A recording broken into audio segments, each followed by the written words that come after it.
ada dua orang peneliti, yang satu dari Amerika Serikat, yang satu lagi dari Korea Selatan. Dua-duanya adalah antropologis. Yang pertama bernama James L. Peacock, penulis buku, ini suatu peneliti, satu dari Amerika, satu dari Korea Selatan. Dari lama mengamati Muhammadiyah dan menulis banyak sekali tulisan-tulisan menarik tentang Muhammadiyah.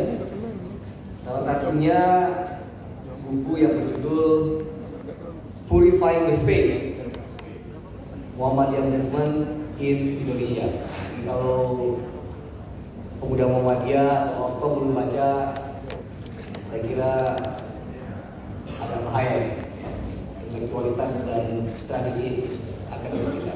Coba dibaca lagi buku itu. Tapi salah satu yang menarik yang ditulis oleh Peacock, dia mengatakan, dia mengklaim bahwa Muhammadiyah adalah organisasi Islam terbesar di Asia Tenggara bahkan dunia. Muhammadiyah is the largest Muslim organization in Southeast Asia, even in the world.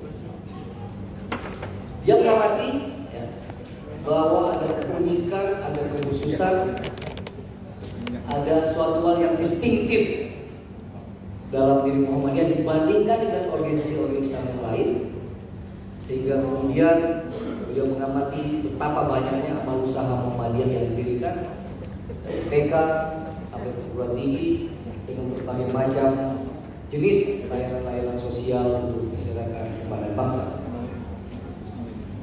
Yang kedua, seorang intelektual berasal dari Korea, jadi bukan artis K-pop, namanya Yoon Eun-hee.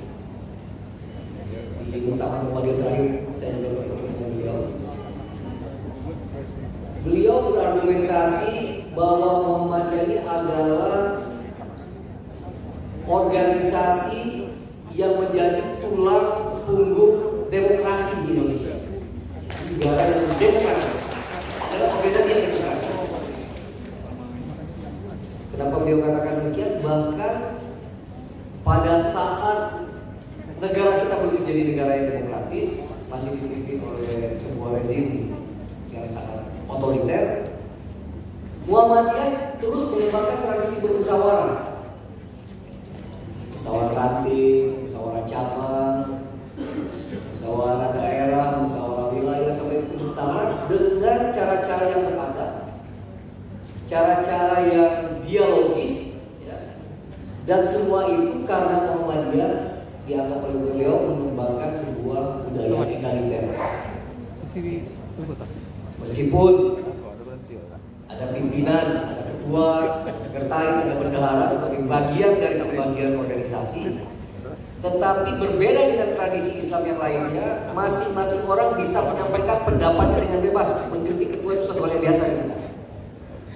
Mengasih yang muda, mengasih saran ke yang tua itu biasa-biasa saja. Inilah ada sebuah tradisi demokratis yang menurut Yoon Eun-hee ini banyak tidak dimiliki oleh organisasi-organisasi lain di Indonesia maupun organisasi Islam lain di belahan dunia yang lain. Nah, refleksi pribadi saya, kenapa ada at least dua tokoh inilah yang saya sebutkan pada waktu ini. Kenapa bisa menimbulkan hal yang demikian spektakuler tentang Muhammadiyah kita? Menurut saya ada dua. Yang pertama, sejak dini kader-kader Muhammadiyah itu diajarkan kepada sebuah nilai yang sangat ideal, yaitu yang sering disebut sebagai khairul ummah, umat terbaik, perkumpulan terbaik, organisasi terbaik. Dan karena ini adalah nilai ideal, maka kita semua berproses menuju apa yang disebut sebagai khairul ummah itu. Jadi ini bukan satu hal yang given, bukan satu hal yang sudah ada dan tinggal dinikmati, tetapi sesuatu hal yang terus dicapai. Dan dalam pencapaian ini juga ada dinamika yang beragam, konteks sosial, politik, kebudayaan. Nah, karena keyakinan khairul ummah itulah, Bapak Ibu sekalian, kita mengetahui bahwa kita adalah organisasi, Muhammadiyah organisasi yang memang membiasakan diri untuk tertib organisasi. Tanpa bermaksud membanding-bandingkan dengan organisasi yang lain. Ini bagian dari Tahadus Minimal. Dalam pekerjaan saya, meskipun kami menandatangani MOU Memorandum Understanding dengan berbagai organisasi Islam, bahkan dengan yang non-Islam, non-Muslim, tetapi dalam proses sertifikasi tanah wakaf misalkan, itu jauh lebih mudah melakukan sertifikasi tanah Muhammadiyah karena memang ada tradisi tertib administrasi. Karena bagian dari khairul ummah. Meskipun masih ada beberapa kendala yang saya dilaporkan oleh Buka Kanwil, Buka Kantor, tetapi secara umum tradisi tertib organisasi itu sudah ada di kita. Jadi pertama khairul, kita selalu ingin menjadi umat yang baik, dan oleh karena itu dalam tradisi kita beramal soleh itu merupakan satu hal yang bersifat wajib. Kontribusi konkret terhadap kesejahteraan umat, kesejahteraan bangsa, apa yang bisa kita korbankan itu menjadi standar acuan kita untuk menjadi umat. Jadi dimanapun berada, warga Muhammadiyah, kader Muhammadiyah, yang muda sampai yang tua, selalu ingin berkontribusi konkret terhadap kesejahteraan umat dan bangsa. Itulah kita lihat tokoh-tokoh yang senior, Mas Rani Agus misalkan, selalu berbicara lantang, selalu berteriak tentang keadilan, tentang kesejahteraan. Karena saya kira itu ada nilai-nilai khairul ummah pada diri dan hati Ibu Rani Agus, bahwa ada satu tujuan akhir, bahwa kita ini adalah mengingat saudara dunia, dan kita berproses dengan kapasitas kita masing-masing, dengan profesi kita masing-masing, dengan otoritas yang kita miliki masing-masing, yang tinggi, yang kecil, yang guru, yang jurnalis, yang aktivis, siapapun dalam profesi yang beragam, terus bergerak menuju arah khairul. Yang kedua, yang saya lihat kenapa Muhammadiyah dianggap sebagai sebuah organisasi yang besar di Asia Tenggara bahkan di dunia, sebagai sebuah standar organisasi yang disebut sebagai organisasi yang egaliter dan demokratis, adalah apa yang menjadi jargon pemuda Muhammadiyah yang selalu disampaikan di akhir pidato, yaitu fastabiqul khairat, berlomba-lomba untuk mencapai kebaikan. Orang-orang Muhammadiyah itu kompetitif untuk kebaikan. Kalau ada yang berkontribusi 1 sak semen, yang lain akan gelisah. Kok yang dia bisa 1 sak semen, saya kok nggak bisa 2 sak semen. Saya dengan mata kepala saya sendiri menyaksikan bagaimana geliat orang-orang tua kita di Muhammadiyah dulu untuk berkontribusi dengan apa yang mereka miliki, dengan keterbatasan yang mereka miliki. Mereka terus melakukan apa yang pasti di kampung, di Jambi itu. Nah, saya pribadi itu menjadi misalkan ketua pembangunan masjid, datang melakukan lelang. Jadi kita sekarang bangun masjid butuh sekian sak semen, butuh sekian kodi, atap seng, butuh sekian batu bata dan sebagainya. Ya itu dilelang.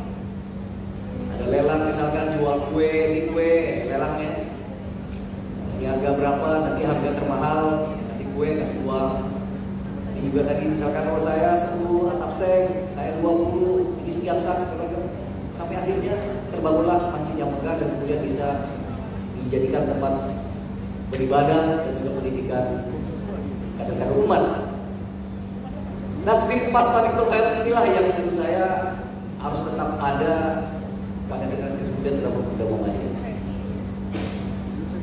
Nah, namun terus terang akhir-akhir ini saya melihat ada kegamangan kader-kader Muhammadiyah dalam konteks spektrum aliran-aliran keberagamaan umat Islam di Indonesia. Disebut kanan, kurang kanan. Kanan maksud saya itu misalkan dari aspek ideologis. Kanan ini apa yang paling kanan, Pak?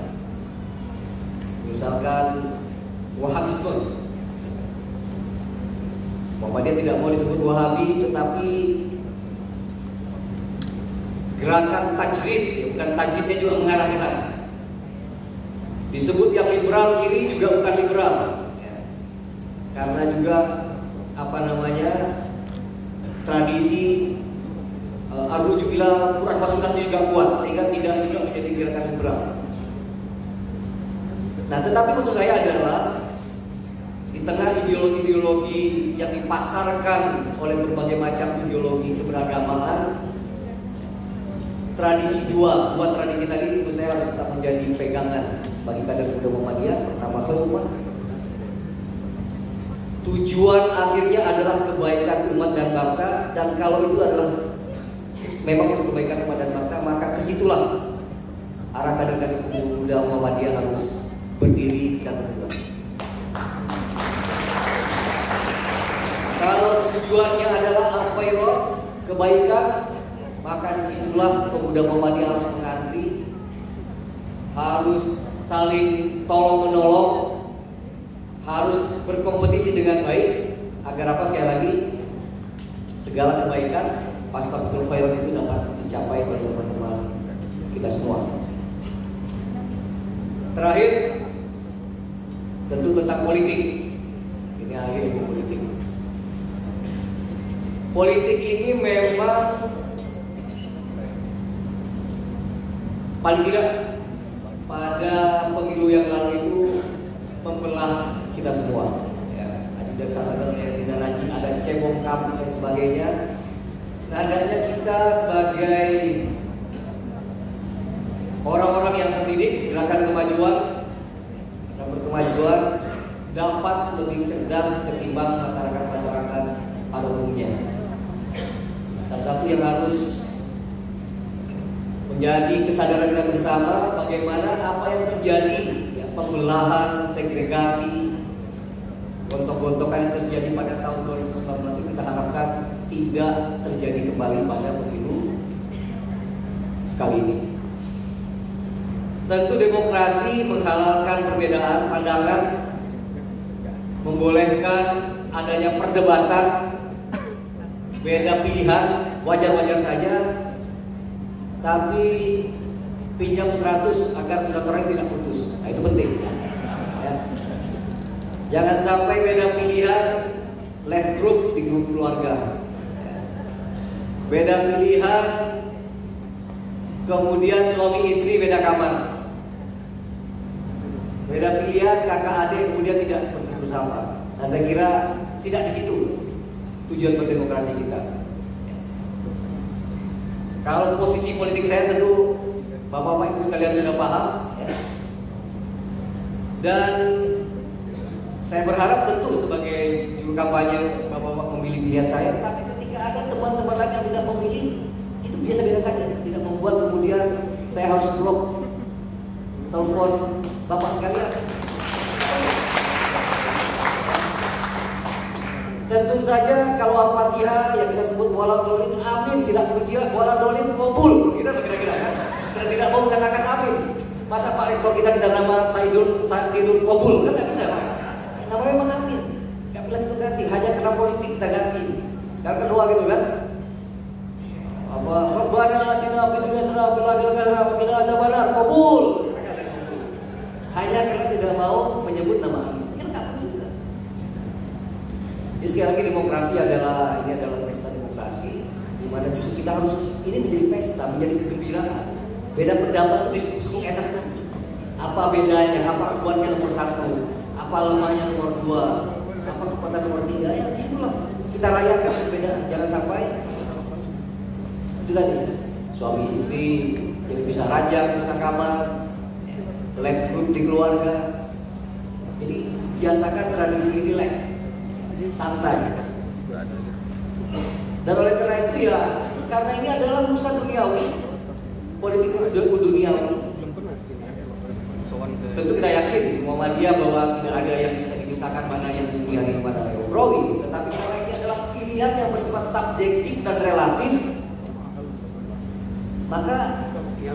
juga jangan ada klaim kebenaran yang dijustifikasi oleh agama yang berlebihan. Dulu itu kan, kalau di sini pro Islam, kalau ini anti Islam, enggak salah. Sama-sama pro Islam, pro Indonesia, pro Pancasila, tapi dengan artikulasi dan cara yang berbeda. Setuju? Ya kan? Jadi, amin. Ya, amin. Tapi jangan sampai sekali lagi ketika nanti ada yang pilih nomor 3 seolah-olah ini adalah togut. Kan bahasa Islam begitu dulu tuh kan. Nah, sementara pemilih yang nomor 2 misalkan ini adalah pilihan Islam, itu lain sebagainya. Jadi dianggap pilihan yang relatif, pilihan yang subjektif, yang masing-masing kita punya cara pandang berbeda, karena kita nikmati prosesnya. Nah dengan begitu sekali lagi insya Allah kita akan memiliki pemimpin atau presiden di 2024 yang terbaik, dan yang tidak hanya pada level presiden, tetapi juga untuk legislatif. Bukan rahasia lagi bahwa saya calon, ya orang Muhammadiyah yang merasa bahwa saya Muhammadiyah dan layak dipilih, alhamdulillah. Kalau ada warga Muhammadiyah tidak mau pilih saya, astagfirullah ya. Masa akan dibantu? Enggak. Ya, pilih aja. Silakan pilih yang lain. Karena itu sekali adalah hak warga negara yang dijamin oleh konstitusi. Jadi saya sekali lagi berharap ya, pesta demokrasi ini akan benar-benar menjadi sebuah pesta yang menggembirakan, tidak menyedihkan, apalagi membelah, menghancurkan hidup kita bersama. Tujuannya sekali lagi ini adalah pasta berlomba-lomba demi kebaikan. Beda perspektif aja, beda partai aja, beda kepentingan aja. Tapi soal ujungnya nanti, kan kita udah belajar di 2019. Di pemilunya semacam berantem di elit, ya, akhirnya salaman di atas, di bawah masih berantem. Naga-naga juga akan sama. Politik biasanya yang ini membelah di kepentingan.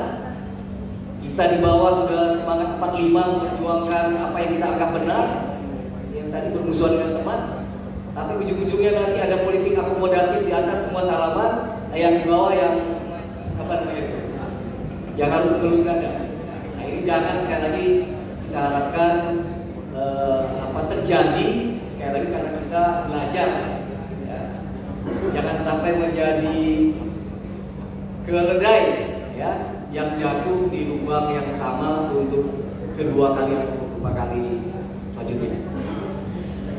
Dalam konteks ATTBN sekali lagi, dalam otoritas saya, dalam tanggung jawab saya, sekali lagi saya bersedia dipergunakan semaksimal mungkin oleh Muhammadiyah, oleh teman-teman Nahdlatul Ulama dan ormas-ormas lainnya untuk mensertifikasi tanah-tanah wakaf.